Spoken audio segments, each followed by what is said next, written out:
আসসালামু আলাইকুম রহমতুল্লাহি অবরাকাতু। আমুয়া গ্রামে একটি অদ্ভুত গাছ আছে। গাছটির কাছে গেলাম এবং দেখতে অনেক বড় মনে হয়, হয়তো মোবাইলে স্ক্রিনে অতটা বড় চিনায় না। গাছের যে মগ ডালগুলি সেগুলো অনেক বড় বড়, অনেক গাছটি উঁচু এবং আমুয়া থেকে বিষ খেলেই নদীতে ওই গাছটি চিনাই। ছোটকাল থেকে গাছটি দেখি। ওখানে মুরব্বীদের কাছে জিজ্ঞেস করে দেখলাম গাছটির বয়স কত।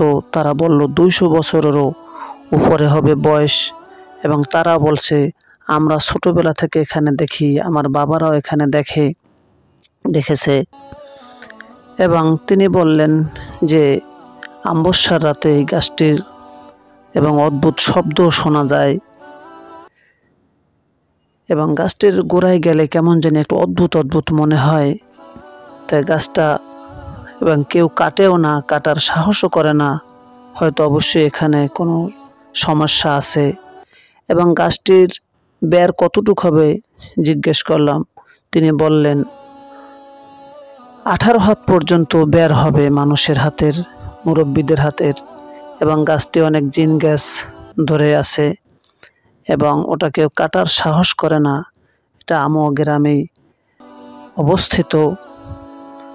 এভাবে নিদর্শন আছে বিভিন্ন জায়গায়, তবে আমার দেখা এটা শ্রেষ্ঠ গাছ এবং সবচেয়ে বড় গাছ। জীবনও আর হয়তো এভাবে গাছ দেখতে পাবো না এবং দেখিও না। আল্লাহ তাআলার অনেক নিদর্শন এভাবে ঘুরে দেখা যায়। আল্লাহর অনেক নিদর্শন রয়েছে। হয়তো পৃথিবীতে অনেক গাছ রয়েছে, কোনো গাছে অনেক 1 লক্ষর মতো পানি ধরে, কোনো গাছের আবার ছাল দ্বারা নাস্তা করা যায়, রুটির মতো লাগে। মহান আল্লাহ তাআলা আমাদেরকে আল্লাহর নির্দেশন জানার তৌফিক দান করুন, আমিন।